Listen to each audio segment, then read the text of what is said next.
शांति। दृष्टि से सृष्टि की रचना।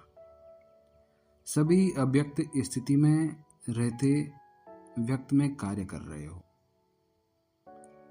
पूछ रहे हैं बाबा, सभी अव्यक्त स्थिति में रहते व्यक्त में कार्य कर रहे हो? जैसे बाप अव्यक्त होते व्यक्त में प्रवेश हो कार्य करते हैं, वैसे बाप समान बने हो। देखो बाबा क्या कह रहे हैं, सभी अव्यक्त स्थिति में रहते व्यक्त में कार्य कर रहे हो। पूछ रहे हैं अव्यक्त यानी आत्मिक स्वरूप। आत्मिक स्वरूप यानी जब हम खुद को जानते हैं कि मैं एक बॉडी नहीं हूं, मैं एक आत्मा हूं। बॉडी तो मेरे लिए एक साधन दिया गया है। जैसे एक ड्राइवर को कार दी जाती है तो कार उसका साधन है, लेकिन ड्राइवर अलग है। ठीक इसी तरीके से जो आत्मा है वो आत्मा मेरी पहचान है, लेकिन जो शरीर है ये मेरे लिए काम करने के लिए दिया गया है, कर्म करने के लिए दिया गया है, पुण्य करने के लिए दिया गया है, लोगों की मदद करने के लिए दिया गया है और अपनी पहचान को जानने के लिए दिया गया कि पहचान इस सृष्टि में रहकर जान अपने आप को। तो परमात्मा यही कह रहे हैं कि सभी अव्यक्त स्थिति में, अव्यक्त स्थिति यानी सोल कॉन्शियसनेस, जब हम आप खुद को आत्मा समझेंगे तो उस स्थिति में रहते व्यक्त में कार्य कर रहे हो। यानी अव्यक्त स्थिति यानी आत्मिक और व्यक्त यानी फिजिकल में काम कर रहे हो। पूछ रहे हैं बाबा कि ऐसी स्थिति है तुम्हारी कि अव्यक्त में तुम हो, सोल कॉन्शियसनेस में हो और व्यक्त में काम कर रहे हो, यानी फिजिकल बॉडी से कार्य कर रहे हो। बट हमें तो लगता है कि आत्मा क्या है, हम तो बस बॉडी को ही खुद को समझ लेते हैं कि हाँ मेरा नाम मैं हूँ, मेरी ये बॉडी मैं हूँ, मेरा फैमिली मेरी पहचान है, और वो तुम्हारे बारे में जो भी जानते हैं वो ही बताएंगे। तो ये हमारी पहचान है ही नहीं। तो परमात्मा कह रहे हैं कि सभी अव्यक्त स्थिति में रहते व्यक्त में कार्य कर रहे हो, यानी अपनी सोल कॉन्शियसनेस स्थिति में रहते हुए क्या तुम अपनी बॉडी से काम कर रहे हो? बाबा ये बिल्कुल भी नहीं कह रहे हैं कि तू अपनी अव्यक्त स्थिति में जा या सोल कॉन्शियसनेस में रहे और भौतिक दुनिया छोड़ दे, ये कह ही नहीं रहे हैं। जैसे पहले तुमने सुना होगा कि सतयुग में, द्वापर युग में बहुत सारी तपस्याएं करते थे। द्वापर युग से ये सारे कुछ हुआ, जब आत्मा की जो गुण हैं वो कम होने लगे, तो द्वापर से ही ये सारे जो तपस्या, यज्ञ, दान, पुण्य ये होने लगे, ज़्यादा मूर्तियाँ, मंदिर ये बनने लगे। तो वहाँ से जब तपस्या लोग बाहर करने जाते थे, जंगलों में, हिमालय पे कई सालों तक, सालों साल लग जाते थे, तब जाके परमात्मा की प्राप्ति होती थी। और प्राप्ति भी क्या, खुद की इच्छाओं के लिए। ऐसा नहीं कि मुझे मुक्ति चाहिए, नहीं, वहाँ मुक्ति मिल ही नहीं सकती। मुक्ति मिलेगी संगम युग पे। तो वहाँ क्या, कुछ इच्छाओं के लिए, कुछ शक्तियों को पाने के लिए, ताकि दूसरों का नाश करने के लिए, कुछ अपनी इच्छाएं प्राप्त करने के लिए उतने परमात्मा को पा रहे थे। तो परमात्मा को भी क्या लगता होगा कि यार क्या मांग रहे हैं ये, है ना? तो परमात्मा कह रहे हैं कि आज की डेट में ये सब नहीं करना है, अपनी रिस्पॉन्सिबिलिटी निभानी है, अपने काम करने हैं। अगर तुम आत्मिक सोल में हो, यानी आत्मिक स्थिति में हो, सोल कॉन्शियसनेस में हो, तो वो तो बहुत अच्छी बात है, तुम मेरे से कनेक्टेड रहोगे। लेकिन तुम्हें करना क्या है कि अपनी व्यक्त स्थिति में काम करते रहना है। अब जो रिस्पॉन्सिबिलिटीज हैं, जैसे सपोज करो किसी की शादी हो गई, तो वाइफ की देखभाल भी तुम्हारी जिम्मेदारी है, बच्चे भी पालने हैं, रिश्ते भी देखने हैं, दुख सुख भी देखने हैं, ये सब करना है। और कोई जॉब कर रहा है तो जॉब भी करनी है। ऐसा नहीं है कि तुमने परमात्मा को जान लिया, अपनी सोल कॉन्शियसनेस स्थिति में तुम आ गए तो तुमने छोड़ दिया, ऐसा बिल्कुल भी नहीं है। सारी जिम्मेदारी निभानी है जब तक ये शरीर है, जो शरीर के सारे रिश्ते नाते निभाने हैं। लेकिन डिफरेंस क्या है फिर? जो परमात्मा को नहीं मानते हैं वो भी कर ही रहे हैं, और जो हम मानते हैं हम भी करेंगे। तो हम दोनों में डिफरेंस क्या है? वो भी तो कर ही रहे हैं, चाहे भगवान को नहीं मानते हो। इसमें डिफरेंस ये है कि तुम सोल कॉन्शियसनेस में रहोगे, तो वो नहीं रहते हैं क्या सोल कॉन्शियसनेस में? नहीं, अभी तक तुम्हें तो अभी पता चल रहा है ना कि तुम सोल हो, तुम एक आत्मा हो, ना कि शरीर। तो इसका मतलब वो भी नहीं जानते होंगे, सब लोग नहीं जानते हैं, और इसी को ही हम सच मान बैठे हैं। यानी एक झूठ सब ने पकड़ रखा है और सब चल रहे हैं भीड़ चाल में। तो जो सबको नहीं पता, हमको ये लग रहा है कि यही सच है, लेकिन ये जरूरी नहीं कि जो सब लोग कर रहे हैं वही सच हो। तो परमात्मा कह रहे हैं कि तू मेरा बच्चा है, तू एक आत्मा है, ज्योति पुंज चैतन्य स्वरूप आत्मा है, तू मेरा बच्चा है। तो अपने आप को जान और कर्म करता रहे। तो जैसे कर्म करेगा तो वही तुझे उनसे अलग कर देगा। तो फिर आत्मिक स्वरूप में रहते हुए, तो आत्मिक स्वरूप में रहेगा, खुद को आत्मा समझेगा, तो तू मेरे से कनेक्टेड रहेगा। कैसे? क्योंकि तेरा बाहर का कवर है बॉडी और अंदर का है वो तार, और मैं भी हूँ वही तार। तो जब मैं लाइट का सोर्स हूँ, ज्ञान का सोर्स हूँ, शांति का सोर्स हूँ, शक्ति का सोर्स हूँ, तो मेरे से जो तार आ रहा है वो तेरे से कनेक्ट तभी होगा जब तो अपने बाहर का छिलका उतारेगा। जैसे तार होता है ना नॉर्मल, हम जैसे इस भौतिक संसार में देखते हैं, जब लाइट फिटिंग करते हैं या लाइट को पास करना होता है तो दोनों के तार की जो वायर, बाहर का जो प्लास्टिक होता है, रबर होता है, उसको छीलना पड़ता है और फिर अंदर के तार को जोड़ना पड़ता है, तब करंट पास होता है। तो ठीक इसी तरीके से हमारी बॉडी है और अंदर हमारा तार क्या है? तार यानी आत्मा है। तो इस बॉडी का तार को हमें निकालना होगा। अब निकालना कैसे है? मरना थोड़ी ना है। निकालना मतलब कि इस स्थिति को, आत्मा की स्थिति में हमें स्थित होना है, खुद को सोल समझना है। तो ऑटोमेटिक हमारा बॉडी का जो अटैचमेंट है, बॉडी की जो पहचान है, ये अलग हो जाएगी। और जैसे अलग होगी तो फिर हम उस परमात्मा से कनेक्टेड हो जाएंगे और परमात्मा की सारी एनर्जी, सारी दुआएं, सारी शक्ति, सारे ज्ञान, सारा शांति हमें मिलती रहेगी। तो हम जो भी काम करेंगे फिर सोल कॉन्शियसनेस स्थिति में होकर करेंगे, और वही फिर हमारा बनता है कर्म योग, यानी काम करते हुए भी योग में रहना। योग यानी जोड़, योग यानी जोड़। जोड़ किसका? आत्मा का उस परमात्मा से। तो इसे ही कर्म योग बोलते हैं। गीता में भी यही लिखा है, कर्म योग। तो बाबा यही कह रहे हैं कि तुम अव्यक्त स्थिति में रहते व्यक्त में कार्य कर रहे हो। यानी कि जो इतना एक्सप्लेनेशन दिया अभी, वो इसी बात का है। बाबा ने एक लाइन में बता रखा है कि सभी अव्यक्त स्थिति में रहते व्यक्त में कार्य कर रहे हो। ऐसा करेंगे तो परमात्मा से ऑटोमेटिक हमारा कनेक्शन बनता रहेगा। और फिर जब पद्मा खुद की हमें पहचान होंगी कि मैं तो एक आत्मा हूँ। आज तक मैं तो अपने आप को एक बॉडी समझ रहा था, एक नाम समझ रहा था, एक पद समझ रहा था, बट ये तो मेरी पहचान ही नहीं है। मेरी पहचान तो आत्मा है। आज तक हम यही पहचान रहे थे कि एक ड्राइवर है, एक कार है। ड्राइवर कार के अंदर बैठा है, लेकिन वो अब खुद को भूल गया कि मैं ये हूँ। वो अपने को कार ही समझ रहा है कि मैं ये अल्टो 800 हूँ, ये इतनी मैं माइलेज देता हूँ, ये मेरी फैसिलिटी हैं, ये मेरे कंफर्ट्स हैं। तभी कोई पूछेगा उसे कि तू कौन है, वो बोलता कि मैं अल्टो 800 ही हूँ। तो लोग या तुम भी पूछोगे, तुम भी सोचोगे कि तुम क्या बोल रहे हो, तुम पागल वागल तो नहीं हो। तुम्हारी पहचान अलग है और कार अलग है। कार तुम्हारे लिए है, चलाने के लिए, तुम्हारे कंफर्ट के लिए है। तुम कहाँ अपनी पहचान को इससे अटैच कर रहे हो या खुद को ही कार मानने लग गए हो। तो ठीक वैसी स्थिति हमारी भी है।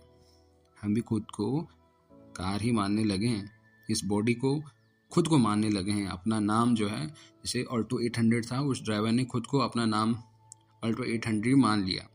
तो वैसे ही इस शरीर का एक नाम था, ये जन्म के बाद ही हमें मिला है। राम, श्याम, सोहन, मोहन, कुलदीप। तो ये जो नाम है, ये हमने खुद को मान लिया कि मैं यही हूँ।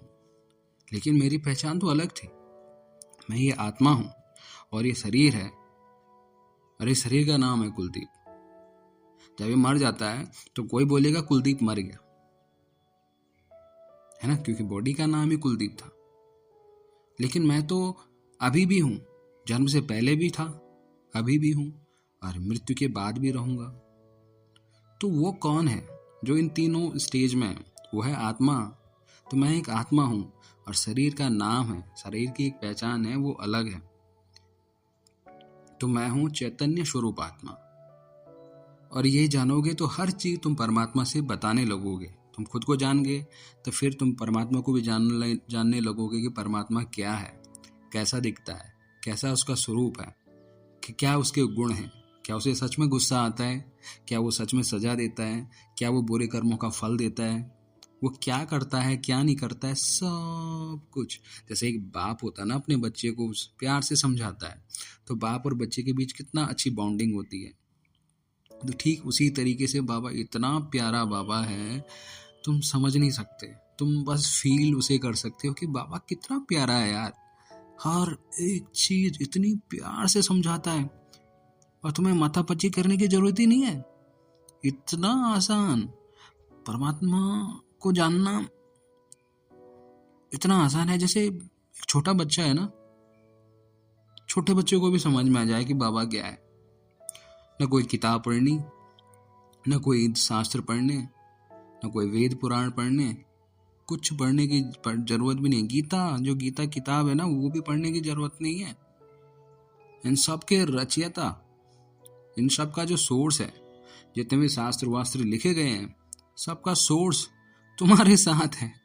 तो तुम्हें ये चीज पढ़ने की क्या जरूरत है।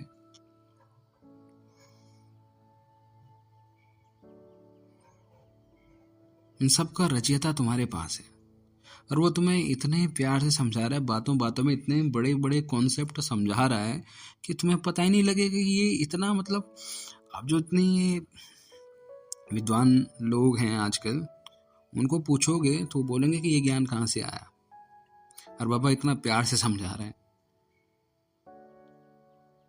तो तुम हर एक चीज उस बाबा के बारे में भी जानने लगोगे और खुद के बारे में भी जानोगे। तो तुम हर एक चीज उनसे बातें करने लगोगे। कोई दुख दुविधा है उनसे बताओगे, कोई समस्या है उनको बताओगे, कहीं पे कुछ गलत हो गया उनको बताओगे, कुछ गंदा विचार चल रहा है उनको बताओगे। ये सारी चीजें तुम उनको बताते लगोगे।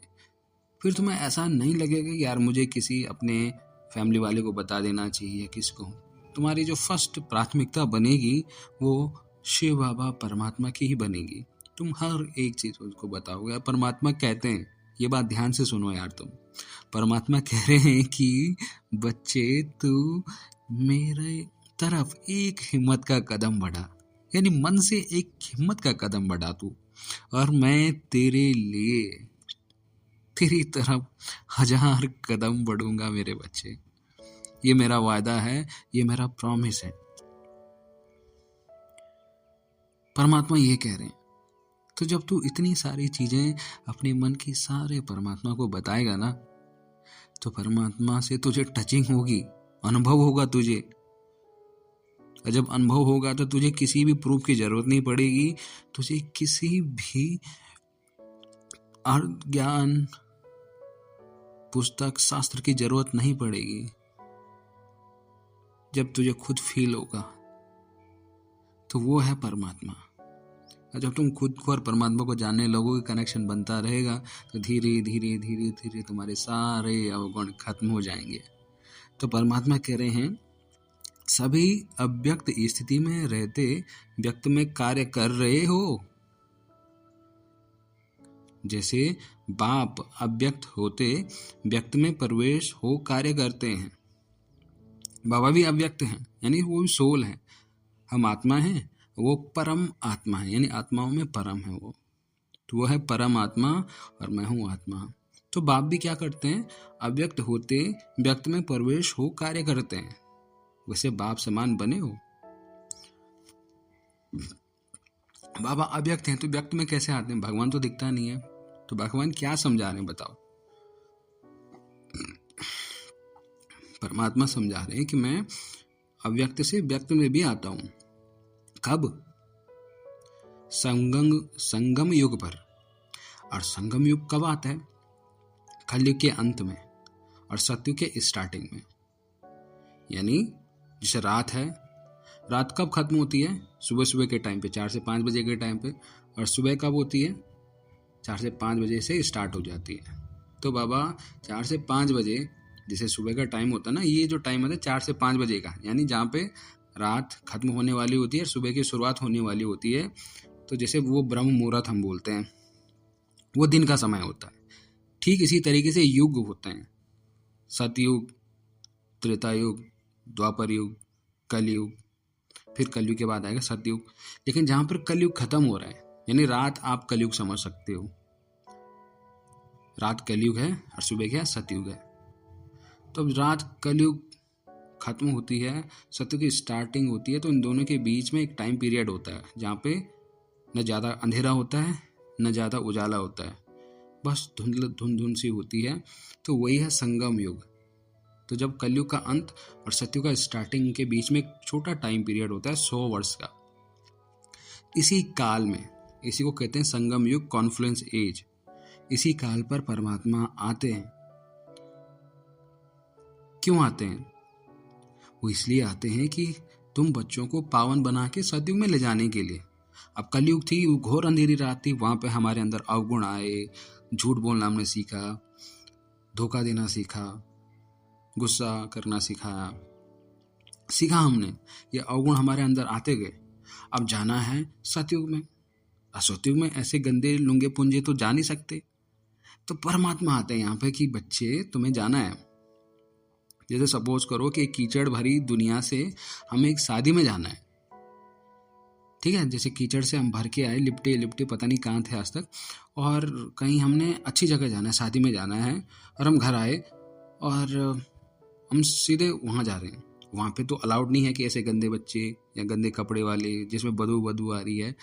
तो मम्मी क्या करती है कि बच्चे तुझे जाना है ना, तो नहलाती है, साफ करती है, अच्छे कपड़े पहनाती है, जूते मोजे पैंट शर्ट पहना के, फिर बोलती है कि चल, तब जाते हैं शादी में।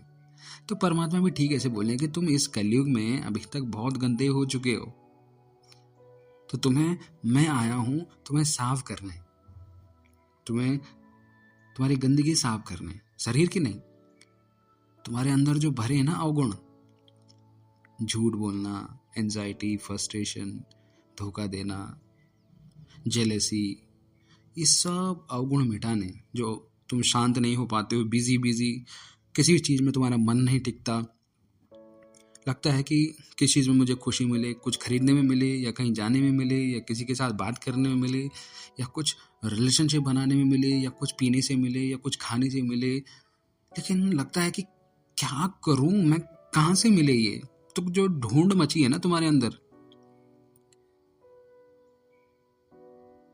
वो सारे अवगुण हैं और तुम्हारी आत्मा इनमें भटक रही है। वो तुम्हारी आत्मा भटक रही है जो कहीं शांति पाना चाहती है, वो अपना स्वरूप लेना चाहती है, लेकिन तुम समझ नहीं पा रहे हो कि हो क्या रहा है अंदर। तो वो जो अवगुण हैं, अवगुण की वजह से आत्मा कहीं जैसे दम घुट रहा है आत्मा का। तो बाबा आते हैं इसी टाइम पर कि बच्चे रुक, बैठ, मुझे पहचान, खुद को पहचान, और सारे अवगुण हमारे मिटाते जाते हैं, क्योंकि वो ज्ञान की वर्षा करते हैं। परमात्मा ज्ञान की वर्षा होगी तो सारी गंदगी मिट जाएगी अंदर से, फिर हम साफ सुथरे हो जाएंगे। तब हम कहाँ के लिए एलिजिबल होंगे? सतयुग के लिए। तो यहीं पर आते हैं बाबा कलयुग के अंत में, सतयुग की स्टार्टिंग में, कि बच्चे सुनो, तुम कौन हो, मैं कौन हूँ, जानो। ये बॉडी नहीं हो तुम, जो तुम गंदे निचड़े पुचड़े हो रखे हो ना, ये तुम्हारी पहचान नहीं है, तुम एक शुद्ध आत्मा हो, लो जानो। और फिर ज्ञान देते हैं हमें, और ज्ञान देते देते जब हम शुद्ध पवित्र बन जाते हैं, तब जाते हैं हम सतयुग में, क्योंकि इस दुनिया का अंत होने ही वाला है और हम ऐसे ही रहेंगे। तो लास्ट टाइम पर फिर योग की अग्नि होगी, वहाँ पर जल भुस के हमें खत्म होना पड़ेगा, इस शरीर को यहीं छोड़ना पड़ेगा, तब जाके हम वहाँ पहुँच पाएंगे। तो बाबा अभी ज्ञान दे रहे हैं कि बच्चे तू समझ और मुझसे योग लगा, मुझे याद कर, तेरे सारे पाप भस्म कर दूंगा, लेकिन सच्चे मन से मुझे याद कर। कुछ गलती हुई है मेरे सामने सरेंडर कर और मुझे याद कर। मेरी याद ही वो सारे पाप कर्मों का फल भस्म कर देगी।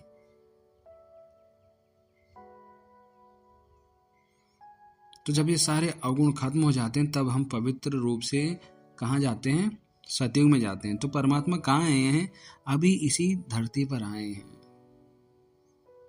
तो वो भी अव्यक्त स्थिति से व्यक्त स्थिति में आते हैं और कार्य करते हैं। कैसा कार्य करते हैं? हमें ज्ञान देने का। और कहाँ आए थे वो? 1936 में आए थे। कहाँ? इसी धरती पर।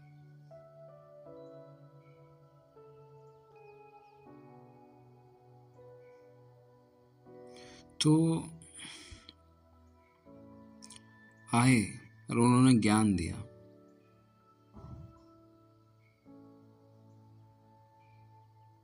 तो बाबा ये कह रहे हैं, जैसे बाप अव्यक्त होते व्यक्त में प्रवेश हो कार्य करते हैं, वैसे बाप समान बने हो। बाप समान बनेंगे तब ही औरों को भी बाप समान बना सकेंगे, है ना। बाप समान बनेंगे तब ही औरों को भी बाप समान बना सकेंगे। अपने आप से पूछो कि दृष्टि बाप समान बनी है क्या? तुम्हारा देखने की जो नजरिया है वो बाप समान बना है?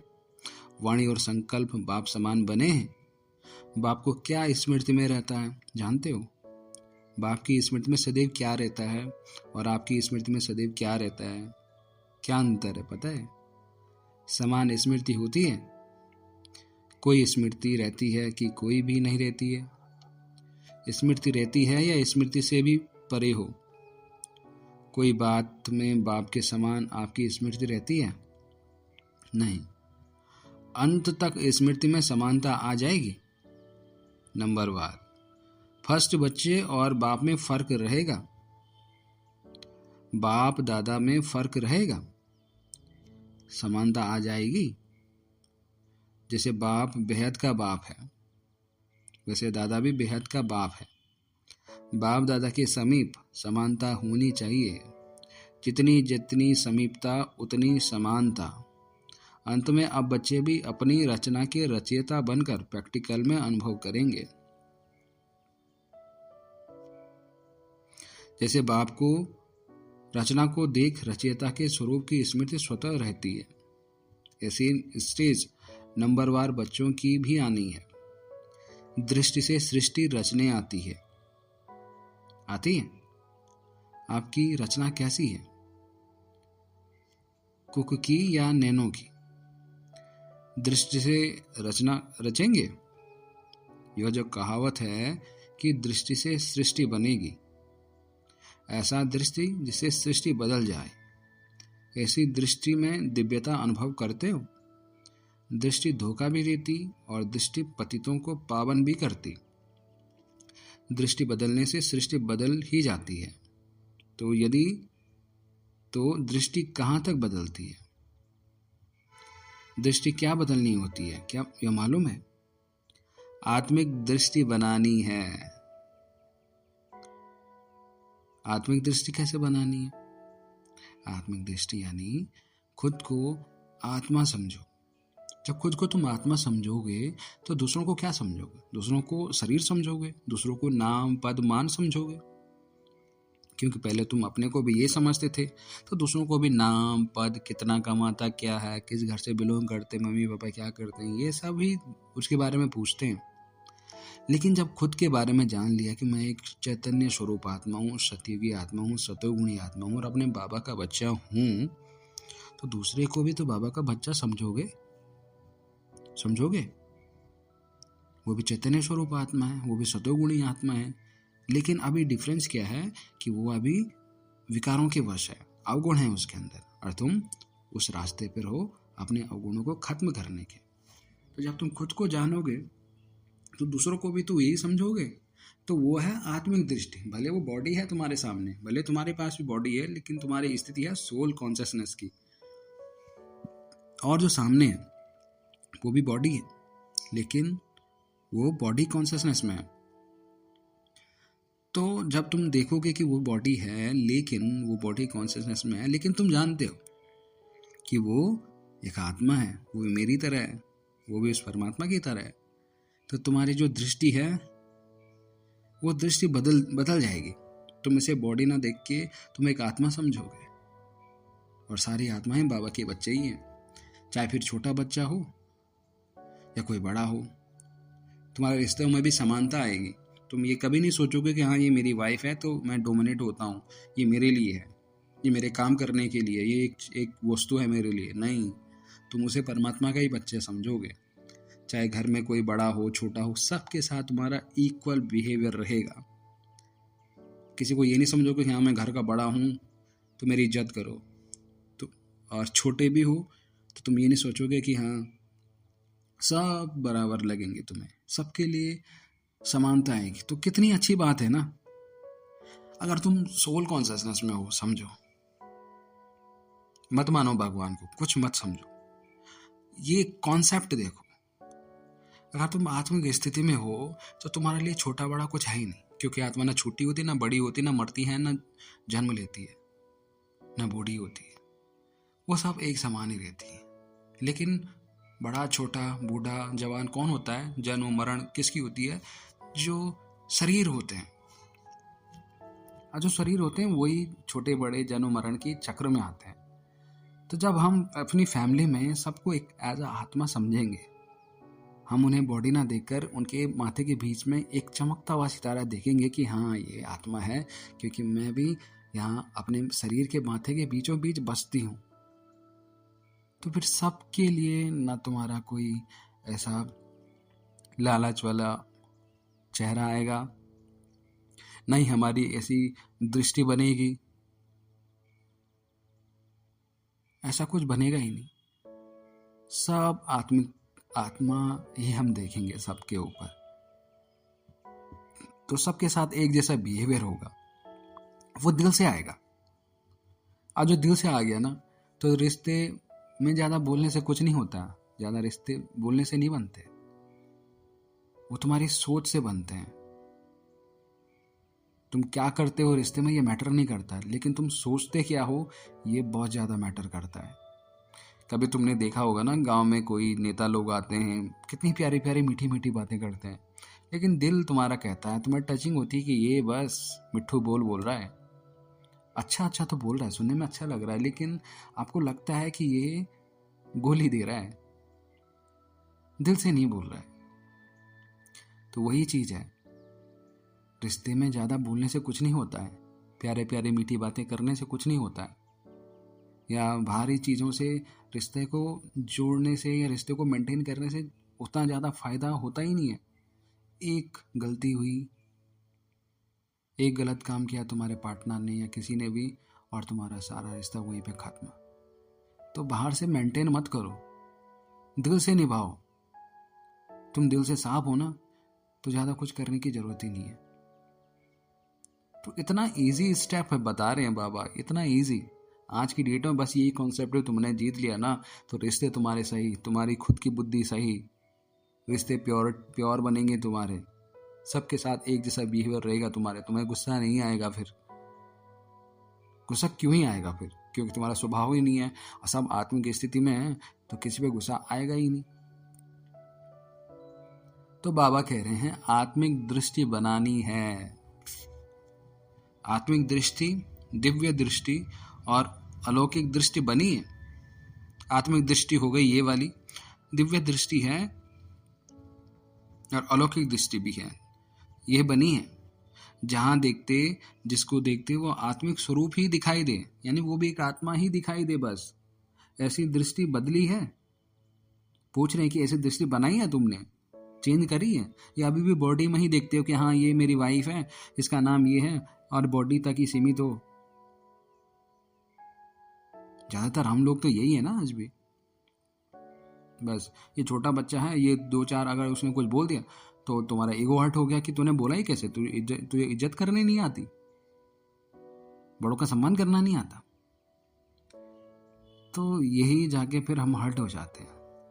जहां देखते, जिसको देखते वह आत्मिक स्वरूप ही दिखाई दे। बस ऐसी दृष्टि बदली है। जिस दृष्टि में अर्थात नैनो में खराबी होती है, तो एक समय में दो चीजें दिखाई पड़ती हैं। ऐसी ही दृष्टि पूर्ण नहीं बदली है। जब दृष्टि खराब होती है ना, तो एक ही जगह दो दिखाई देते हैं। ऐसे ही दृष्टि पूर्ण नहीं बदली है, तो यहाँ भी दो चीजें दिखाई पड़ती हैं, देही और देह। फिर आत्मा भी दिखेगी, बॉडी भी दिखेगी। कभी वो ऐसा होता है ना। कभी देह को देखते हैं, कभी देही को देखते हैं। जब नैन ठीक होते हैं, आंखें ठीक होती हैं, दृष्टि हमारी ठीक होती है, तो जो चीज़ जैसी होती है वैसे ही यथार्थ रूप में दिखाई पड़ता है। ऐसे ही यह सृष्टि भी ऐसे ही यह दृष्टि भी जब बदल जाती है तो जो यथार्थ रूप है वो दिखाई पड़ता है। यानी हमारी दृष्टि बदल गई तो सामने एक बॉडी है, भले उसके साथ हमारा जो भी रिश्ता है वो भी है, लेकिन हमारी जो स्थिति है वो बदल जाएगी, हमारी दृष्टि बदल जाएगी कि वो एक आत्मा है, वो भी बाबा का बच्चा है, भले ही वो मेरे परिवार में एक रोल निभा रहा है। हो सकता है मेरी वाइफ का हो, या मेरे बच्चे का हो, मेरी बहन का हो, मेरे भाई का हो, मेरी भाभी का हो, मेरी भतीजी का हो, वो सब एक रोल निभा रहे हैं, लेकिन वो सब बाबा के ही बच्चे हैं। तो ऐसे ही यह दृष्टि भी जब बदल जाती है तो जो यथार्थ रूप है वो दिखाई पड़ता है। फिर हमें ये नहीं लगता कि ये मेरी भतीजी हैं, ये मेरा भाई है, ये नहीं, सब एक समान लगते हैं। जितना हम भाई को रिस्पेक्ट करेंगे उतनी अपनी भतीजी को रिस्पेक्ट करेंगे, जितने अपनी वाइफ को रिस्पेक्ट करेंगे उतनी अपनी बहनों को रिस्पेक्ट करेंगे, उतनी अपनी भाभी को रिस्पेक्ट करेंगे, उतने अपने सब परिवार में एक समान रिस्पेक्ट करेंगे। तो इतना इजी लाइफ हो जाती है आज की डेट में भी। ऐसे ही यह दृष्टि भी जब बदल जाती है तो जो यथार्थ रूप है वो दिखाई पड़ता है। यथार्थ रूप है देही, न कि देह। देही यानी आत्मा, देह यानी बॉडी। तो यथार्थ रूप है देही यानी सोल कॉन्शियसनेस, न कि देह, देह यानी बॉडी। जो यथार्थ रूप है वो दिखाई दे, इससे समझो कि दृष्टि ठीक है। दृष्टि के ऊपर बहुत ध्यान रखना है। दृष्टि बदल गई तो कब धोखा नहीं देगी। साक्षात्कार दृष्टि से ही करेंगे और एक एक की दृष्टि में अपने यथार्थ रूप और यथार्थ घर तथा यथार्थ राजधानी देखेंगे। इतनी दृष्टि में पावर है अगर यथार्थ दृष्टि है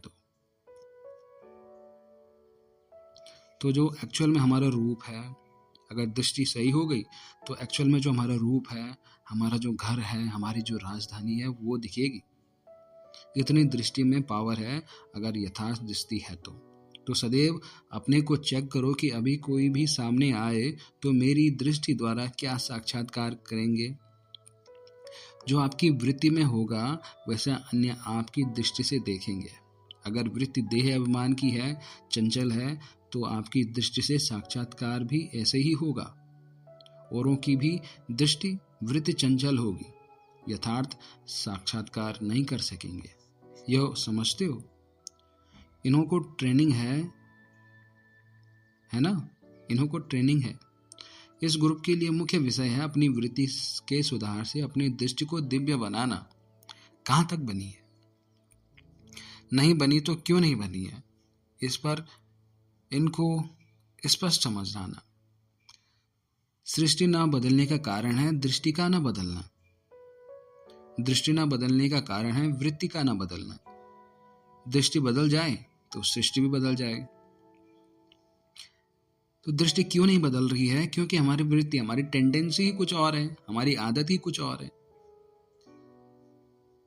हम दिन भर पता नहीं क्या क्या देखते रहते हैं फोन में, और फोन का एल्गोरिदम इतना गंदा है कि एक चीज तुमने गंदी देख ली तो वही एल्गोरिदम तुम्हारा सबको सामने रख देगा, पूरा सागर ही सामने रख देगा, और तुम उसमें इतना दलदल में फंस जाओगे कि जब तुम्हें बाहर आने की होश आएगी तो तुम बहुत गले गले तक डूब चुके होगे। तो हर जगह से तुम्हें वही चीज आने लगेंगी। तो बाबा कह रहे हैं कि वृत्ति अगर नहीं बदलते हैं तो तुम्हारी दृष्टि भी नहीं बदल सकती, और दृष्टि नहीं बदलेगी तो तुम्हारा सृष्टि भी नहीं बदल पाएगी। तो सृष्टि ना बदलने का कारण है दृष्टि का ना बदलना, और दृष्टि ना बदलने का कारण है वृत्ति का ना बदलना। तो अपनी आदतें सुधारो।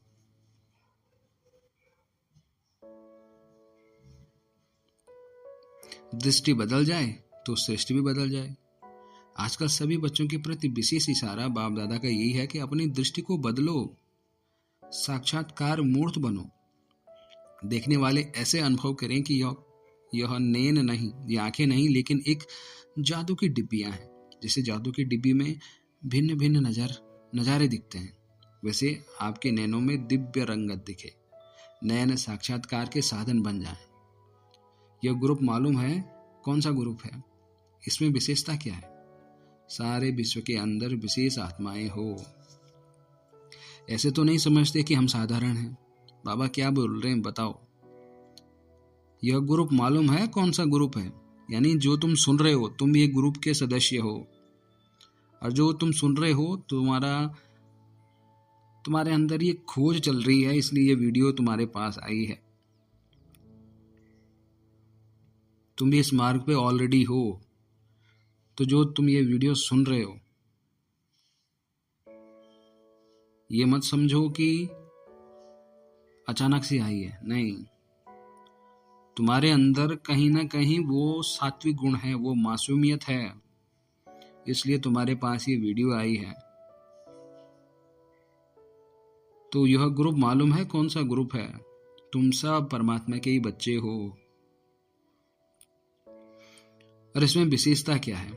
सारे विश्व के अंदर विशेष आत्माएं हो। ऐसे तो नहीं समझते कि हम साधारण हैं। बाबा बोल रहे हैं कि तुम ऐसा तो नहीं समझते हो खुद को कि तुम साधारण हो, कि ये बॉडी हो, या इतने गंदे गंदे काम किए हैं, या अभी भी अंदर इतनी सारी गंदी चीजें पड़ी हुई हैं।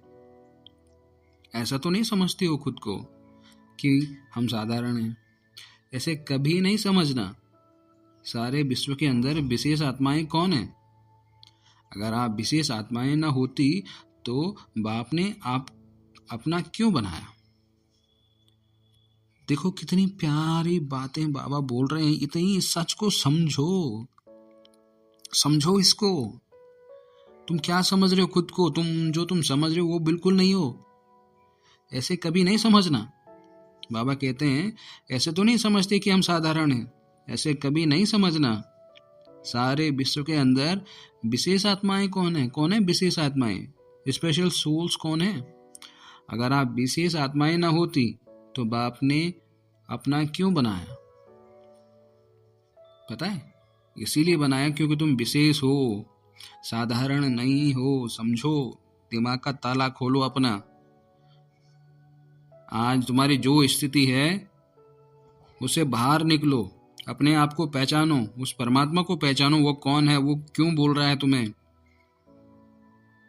क्योंकि तुम्हारे अंदर वो चिंगारी है खुद को बदलने की, आत्मिक स्वरूप से। और आत्मिक स्वरूप से तुम बदल गए तो सारे कर्म करने पड़ेंगे, कहीं जाने की, कहीं भागने की जरूरत नहीं है। एक बीच से ऐसा सिंपल सा, एक साधारण सा, इतना इजी सा रास्ता दिखेगा कि जितने भी तुम इस दुनिया में कर्म करोगे ना, चाहे तुम जॉब कर रहे हो, शादी है, तुम्हारे बच्चे हैं, फैमिली वाले हो, जो भी हो,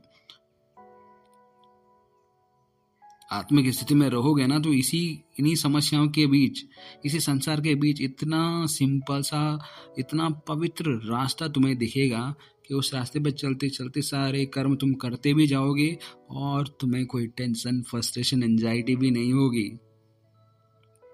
समझ रहे हो? आज की डेट में तुम खुद की हालत समझो, कैसी हालत हो गई है तुम्हारी।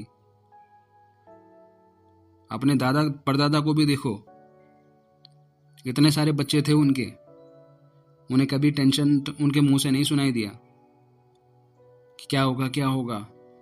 लेकिन आज तुम्हारे देखो, एक बच्चा है या दो बच्चे हैं, फटी पड़ी है सबकी। क्यों? यही है, जितना तुम खुद से जितना दूर भागोगे उतना और उलझते जाओगे। जैसे परमात्मा है ना, परमात्मा से हाथ मत छुड़ाओ। परमात्मा से हाथ छुड़ाना ये ठीक उसी तरीके से है जैसे किसी भीड़ में बच्चे ने अपने बाप का हाथ छोड़ दिया और बच्चा भीड़ में गुम हो गया। तो बच्चे से हाथ छुड़ाने का परिणाम नहीं है वो। बाबा ने कोई सजा नहीं दिया उसे कि हाँ तूने मेरा हाथ कैसे छोड़ दिया, मैं तुझे सजा दूंगा। उसने हाथ छोड़ा तो सबसे पहले उसके साथ क्या होगा? वो अकेला हो जाएगा, सब अजनबी हो जाएंगे, डर लगेगा, रात हो जाएगी, कोई जब अपना नहीं होगा, अकेला छूट जाएगा, डर लगेगा, रोएगा, कोई खाना देने वाला नहीं होगा। और दुनिया इतनी बेकार है कि बच्चे को उठा के ले जाएगी, काट देगी हाथ पांव, बैठा देगी सिग्नल पे, मांग भीख। तो बाबा ने तो कुछ नहीं किया ना, उसके पापा ने तो कुछ नहीं किया ऐसा कि हाँ तू मेरे हाथ कैसा छोड़ दिया, मैंने तो ये सजा दे दी, नहीं, या श्राप दे दिया, नहीं। वो हाथ छुड़ाने के पीछे का जो हाथ छुड़ाया उसने, तो वो दुनिया ही ऐसी है, मारने पे लगी हुई है। तो परमात्मा का हाथ पकड़े रहो। जैसे बच्चा है ना, जब रोड क्रॉस करता है अकेले में तो बहुत डर लगता है उसे कि मैं कैसे करूं। एक गाड़ी आ रही, थोड़ा आगे एक कदम बढ़ा रहा, फिर पीछे जा रहा, 2 कदम आगे बढ़ रहा, फिर धड़क से पीछे जा रहा।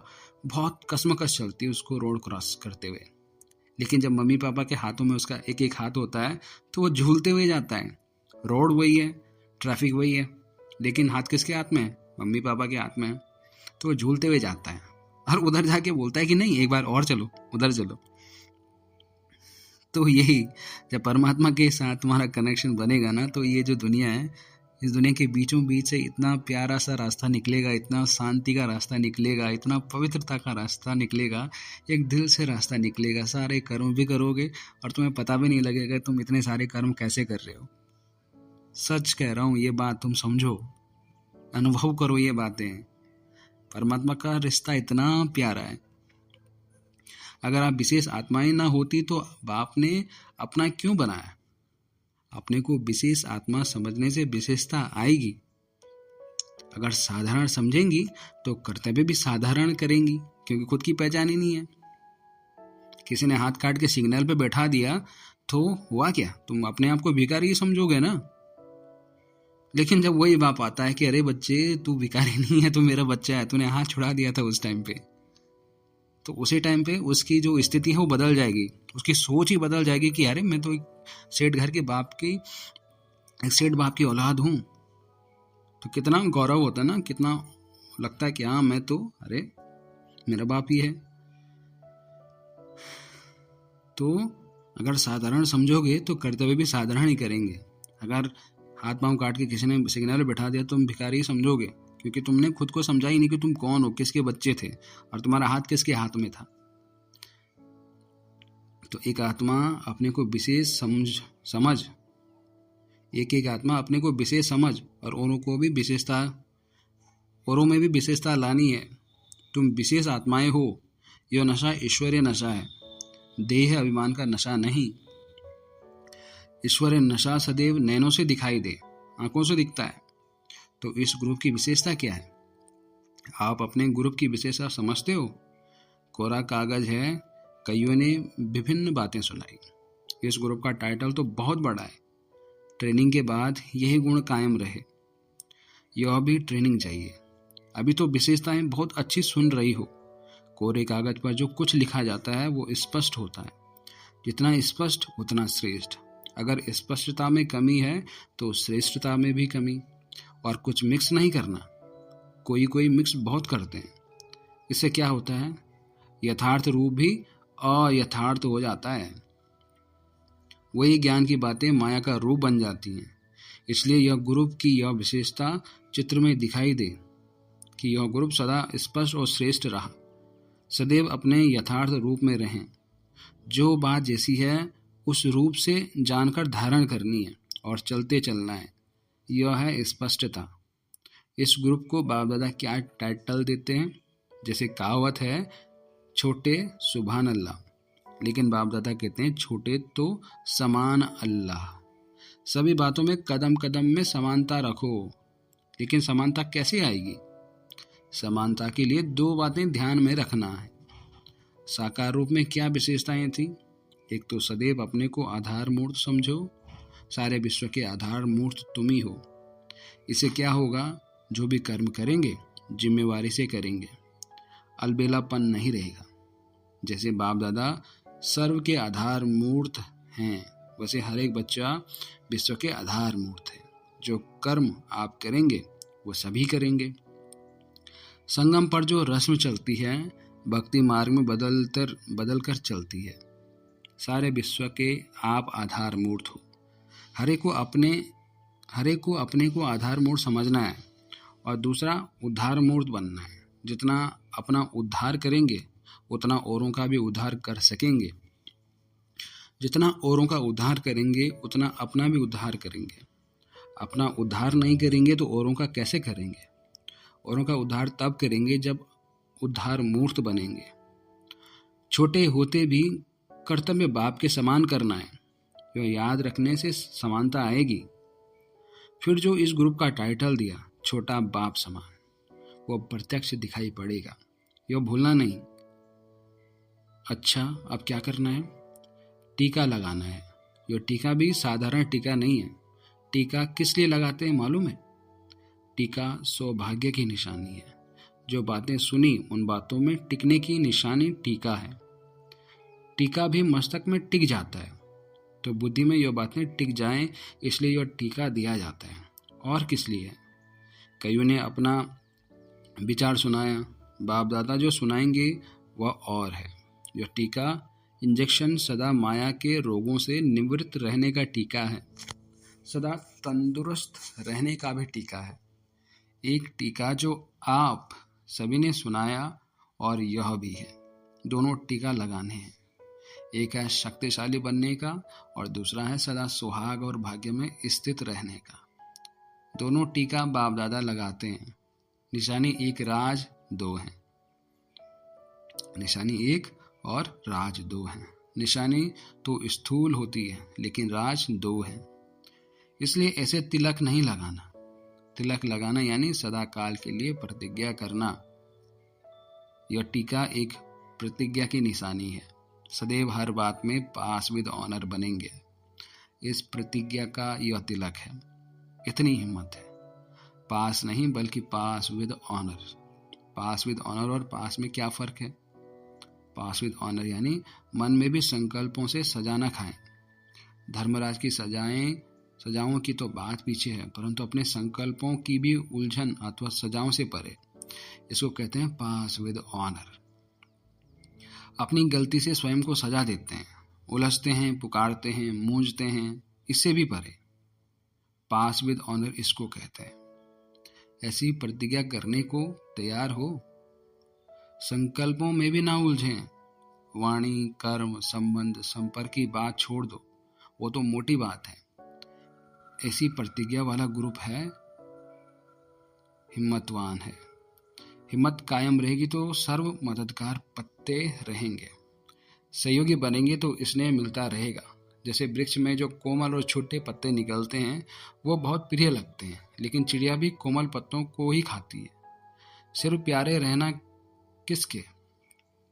बाप दादा के न कि माया रूपी चिड़िया के। सबसे सिर्फ प्यारे रहना किसके? बाप दादा के, न कि माया रूपी चिड़िया के। तो यह भी कोमल पत्ते हैं। कोमल पत्तों को कमाल करनी है। क्या कमाल करनी है? अपने ईश्वरीय चरित्र के ऊपर सर्व को आकर्षित करना है। अपने ऊपर नहीं, चरित्र के ऊपर। इस ग्रुप के ऊपर पूरा ध्यान है। इस ग्रुप को अपने ऊपर भी इतना ही ध्यान रखना है। अच्छा, ओम शांति।